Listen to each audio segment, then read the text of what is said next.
महाराष्ट्र का चुनावी रण।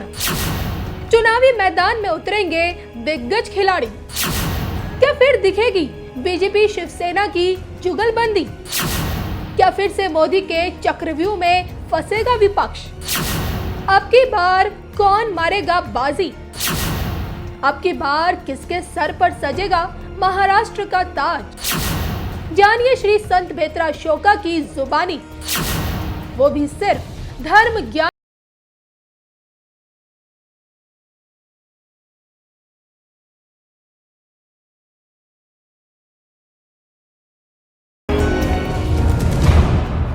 नमस्कार, एक बार फिर आप सभी का धर्म ज्ञान में स्वागत है। मैं हूं आपके साथ कविता और मेरे साथ मौजूद है हमेशा की तरह विश्वविख्यात सुदर्शन चक्र ज्योतिषाचार्य श्री संत बेत्रा अशोका जी, जिनकी ना सिर्फ राजनीतिक भविष्यवाणियां सच साबित होती हैं बल्कि व्यक्तिगत भविष्यवाणियां भी हमेशा 99% हमेशा सटीक बैठती हैं।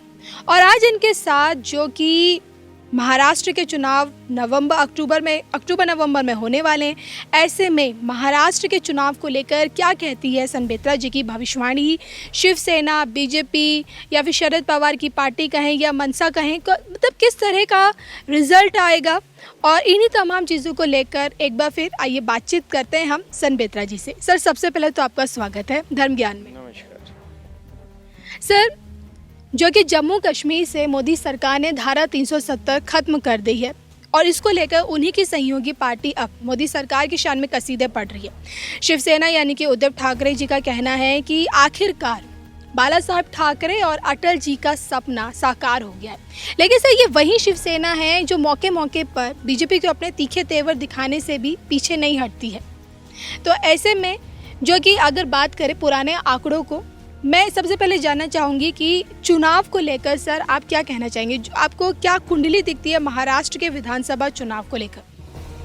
देखिए, आपने जो शिवसेना के तेवर के बारे में बताया, शिवसेना एक सैद्धांतिक पार्टी है, सिद्धांतों पे चलने वाली पार्टी है और हिंदू धर्म के अगेंस्ट कुछ अगर उसको होता हुआ नज़र आता है तो वो फिर एकदम अपोज करती है उसको। वो चाहे बीजेपी ही हो, तो बीजेपी को भी वो पॉइंट आउट कर देंगे कि ये जो है गलत हो रहा है। जैसे राम मंदिर के मुद्दे को जब इन्होंने बीजेपी वालों ने डिले करने की कोशिश की तो उद्धव ठाकरे जी खुद आ गए, अयोध्या पहुँचे और उन्होंने उसको फिर दोबारा जान फूकी, उस मुद्दे को फिर उठाया और एक बार वार्न किया बीजेपी को, फिर मुद्दे को उठाया और अब जो है वो उस पर काम कर रहे हैं और बीजेपी का सहयोग कर रहे हैं।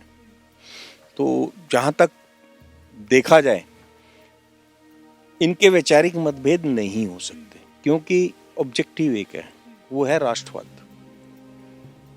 तो जब पार्टियों का दोनों का राष्ट्रहित, देश हित के लिए सोचना है, राष्ट्रवाद उनका अगर ऑब्जेक्टिव है तो वो अलग नहीं हो सकते। यानी कि मतभेद हो सकते हैं लेकिन मकसद एक ही है, राष्ट्रवाद है। तो राष्ट्रवाद के मुद्दे पे वो हमेशा बीजेपी को बैक करेंगे और जो एस्ट्रोलॉजिकल कंपैटिबिलिटी है वो मोदी जी की माननीय उद्धव ठाकरे जी के साथ बहुत बढ़िया है। तो कहीं पे भी अपने फोल्ड में से उनको बाहर नहीं जाने देंगे। सर देखिए, सीटों पे तो मैं आऊँगी, ये भी बताऊँगी कि पिछले विधानसभा चुनाव में कितनी सीटें मिली, लोकसभा में कितनी सीटें मिली, कितना सहयोग देखा गया पार्टियों में। लेकिन कहा जाता है कि जब लोकसभा की चुनाव हुए थे तो उस वक्त जो बीजेपी के साथ शिवसेना ने अपना सहयोग दिया था, वो कहा जाता सूत्रों के हवाले से इस शर्त पे कि अब जो अगला सीएम होगा वो शिवसेना की तरफ से होगा, क्योंकि फडणवीस का कार्यकाल पूरा होने वाला है, देवेंद्र फडणवीस का। तो ऐसे में अब जो सरकार बनेगी बीजेपी और शिवसेना के गठबंधन से बहुमत के बाद, अगर जनता जिसको जनादेश देते तो नतीजे बताएंगे, लेकिन सीएम जो होगा वो शिवसेना की तरफ से होगा। क्या आपको लगता है, क्या ऐसा भविष्य में आपको दिख रहा है, नज़र आ रहा है, कुर्सी इस बार उद्धव ठाकरे जी की है या फिर कहीं कोई दोनों पार्टियों के बीच में कोई तकरार आपको नज़र दिखती? देखिए, जब मैंने आप ही के चैनल में माननीय उद्धव ठाकरे जी की कुंडली का विश्लेषण किया था, उसमें मैंने स्पष्ट बोला था कि उनको किसी भी हालत में जो है बीजेपी का साथ नहीं छोड़ना चाहिए। उस टाइम थोड़े इनके वैचारिक मतभेद चल रहे थे, तो उस टाइम मैंने इनको वार्न किया था, एक सुझाव दिया था, अगर अब आप वैचारिक मतभेद रखेंगे तो फ्यूचर डार्क हो जाएगा। तो उन्होंने उस चीज़ को बड़े ढंग से संभाला और वैचारिक मतभेद नहीं रहे। अब जहाँ तक बात आप कह रहे हैं कि इलेक्शन के बाद, तो सबसे पहले तो ये है कि इलेक्शन कैसे होगा, किस मुद्दे पे लड़ा जाएगा और दोनों पार्टियां इकट्ठी होकर लड़ेंगी या अलग अलग लड़ेंगी, तो पहले तो उसके लिए ज्योतिषीय गणना बहुत ज़रूरी है। देखिए, ये मैं पहले बता चुका हूँ, जो मैंने भविष्यवाणी 2019 के लिए की थी, 2016 सितंबर में की थी कि मुद्दा राष्ट्रवाद का होगा, लेकिन फरवरी 2019 तक राष्ट्रवाद का मुद्दा कहीं नजर नहीं आ रहा था। फरवरी, मार्च, अप्रैल 3 महीने का राष्ट्रवाद का मुद्दा ने बीजेपी को 303 सीट्स दी। जिसे आप कहते हैं 303। अगर 3 महीने के राष्ट्रवाद के मुद्दे ने बीजेपी को 303 सीट दी, अगर ये मुद्दा, क्योंकि अब जो सिचुएशन है कश्मीर को देख के, अब ये राष्ट्रवाद का मुद्दा बिल्कुल प्योर जो है मुद्दा जो है 2024 की तरफ जा रहा है और बीच में जितने भी इलेक्शन आएंगे उसमें मुद्दा मुख्य जो है राष्ट्रवाद होगा। सबका साथ, सबका विकास, विश्वास और सफाई अभियान, ये विकास, ये सारी चीज़ें अलग हैं, इसके साथ में राष्ट्रवाद सर्वोपरि है। और ये दोनों पार्टी राष्ट्रवाद के लिए अगर देखा जाए तो ये कभी भी भूल के भी, सपने में भी इनके मुंह से राष्ट्र के, देश के अगेंस्ट नहीं निकलेगा। लेकिन सर, जी, अपोजिशन राष्ट्रवाद की बात करती है, अगर अपोजिशन देश हित और राष्ट्र हित की बात करती है तो ये पार्टी उसके साथ खड़ी हो जाती है। और इसका ज्वलंत उदाहरण है, जब अन्ना हजारे ने दिल्ली में एजिटेशन किया था तो उनको सपोर्ट करने वाले आरएसएस के लोग थे, बीजेपी के लोग थे, उन्होंने इनको सपोर्ट किया था और उस आंदोलन को इतना बड़ा मूवमेंट दिया था कि उन्होंने कांग्रेस को उखाड़ा। तो कांग्रेस को उखाड़ने में अन्ना हजारे का भी बहुत बड़ा योगदान है। लेकिन सर मैं ये जानना चाहूँगी, सीटों पे तो मैं आखिरी में ही आती हूँ, लेकिन मुद्दे, किन मुद्दों पर आपको लगता है चुनाव लड़ा जाएगा महाराष्ट्र का? देखिए, मैंने जैसे बताया कि अब जितने भी इलेक्शन हैं 2024 तक, सब में मुद्दा जो है राष्ट्रवाद होगा। सर, राष्ट्रवाद के अलावा that is the key to success. Reason ये है कि राष्ट्रवाद के मुद्दे को जो पार्टी उठाएगी, अपोजिशन उसके अगेंस्ट बोलेगी और देश जो है इस टाइम राष्ट्र के साथ है। देश में कोई भी ऐसा नहीं है जो राष्ट्र के अगेंस्ट चलना चाहे। अपोजिशन में बैठने वाले को उसमें कुछ ना कुछ नुक्स निकालना पड़ता है और राष्ट्रवाद में अगर आप कुछ राष्ट्र हित, देश हित की, उसमें अगर कोई आप नुक्स निकाल के उसको पॉइंट आउट करते हैं तो आपको जो है मेजॉरिटी में आपको जो है नकार देंगे, तो आप कहीं पे भी दूर दूर तक नज़दीक नहीं आएंगे। इसलिए 4 महीने के मुद्दे ने, राष्ट्रवाद के मुद्दे ने अगर 330, 303 का आंकड़ा दिया और एनडीए को 353, 354 सीट्स दिए हैं, तो ये मुद्दा अगर अब जिस तरीके से अब चल पड़ा है, क्योंकि अभी जो 370 और 35A ये छोटा मुद्दा नहीं है, ये सॉल्यूशन जो है अभी हुआ नहीं है। अब तो आपको इसका जो रिप्लाई आएंगे, विघटनकारी ताकतें और देश के पार जो बाहर जो बैठा हुआ है दुश्मन, वो हर तरीके से डिस्टर्ब करने की कोशिश करेगा। तो उसके रिजल्ट मैं एक भविष्यवाणी कर चुका हूँ 25-26 दिसंबर की, और ये जो है आपका सितंबर अक्टूबर में आपके इलेक्शन है, तो हो सकता है उस टाइम जो है, क्योंकि महाराष्ट्र के इलेक्शन में राष्ट्रवाद के मुद्दे पे आपका ओवैसी जो है ये बीजेपी का बहुत बड़ा सहायक सिद्ध होगा। ये कुछ ऐसा बोल जाएगा, ये कुछ ऐसा कर जाएगा जिससे राष्ट्रवाद का मुद्दा जो है फिर पीक ले लेगा और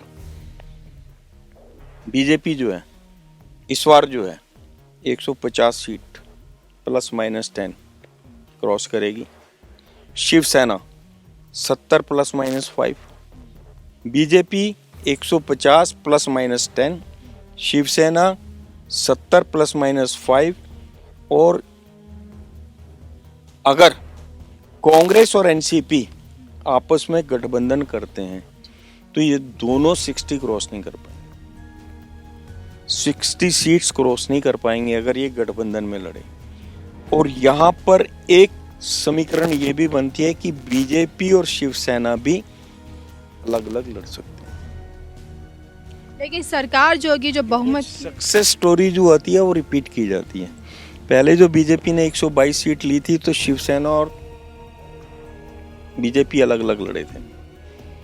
अब भी हो सकता है उसी सक्सेस स्टोरी को रिपीट किया जाए।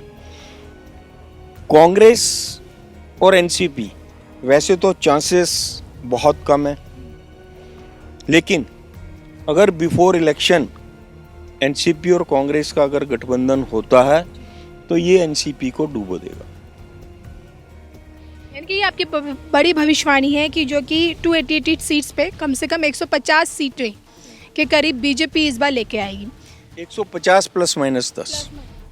दूसरा, आपने पूछा कि इनके बीच में जो डील हुई है आपका लोकसभा में कि मुख्यमंत्री जो है आपका बीजेपी का होगा, तो मैं यहाँ आपको एक बात बता दूं कि माननीय मोदी जी के हृदय में स्वर्गीय बाला साहब ठाकरे के लिए बहुत इज्जत है, और वो किसी भी हालत में ये नहीं चाहेंगे कि शिवसेना उनके फोल्ड से किसी भी तरीके से बाहर जाए, तो उनकी ये बात मान ली जाएगी।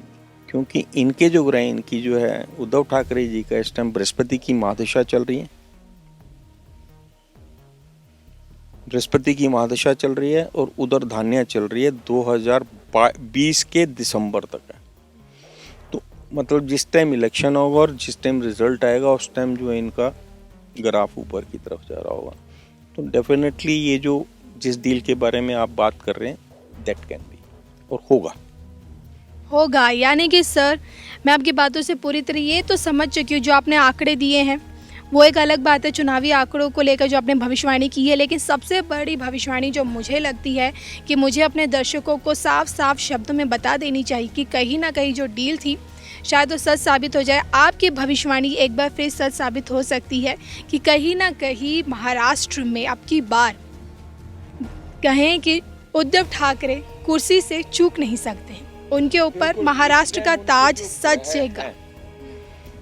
इस टाइम जो उनके ग्रह हैं उनका जो है बृहस्पति जो है 4th हाउस में, और वो दशम भाव को देख रहा है। दशम भाव राजस्थान होता है, और बृहस्पति में उनकी जो है बुध में आपका जो है बृहस्पति का अंतर इस टाइम चल रहा है, और उस टाइम शनि का अंतर होगा जिस टाइम जो है इनके इलेक्शन होंगे।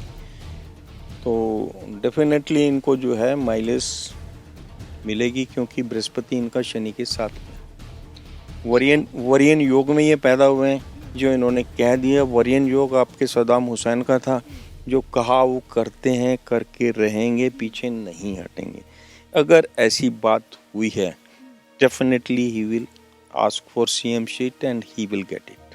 तो सर, जिम कॉर्बेट से सनबेत्रा जी की बड़ी भविष्यवाणी की अब जो कि अक्टूबर यानी कि सितंबर अक्टूबर में जो महाराष्ट्र के विधानसभा चुनाव होने हैं, वहाँ पे एक बार फिर बीजेपी और शिवसेना की बहुमत वाली यानी कि गठबंधन वाली सरकार बनाएगी। लेकिन जो सबसे बड़ी भविष्यवाणी वो ये है कि कुर्सी पर शिवसेना के प्रमुख उद्धव ठाकरे आसीन होंगे मुख्यमंत्री पद पर। जी हाँ, फिलहाल नतीजे बयां करेंगे सर कि आपकी ये भविष्यवाणी एक बार फिर सच साबित होती है या नहीं।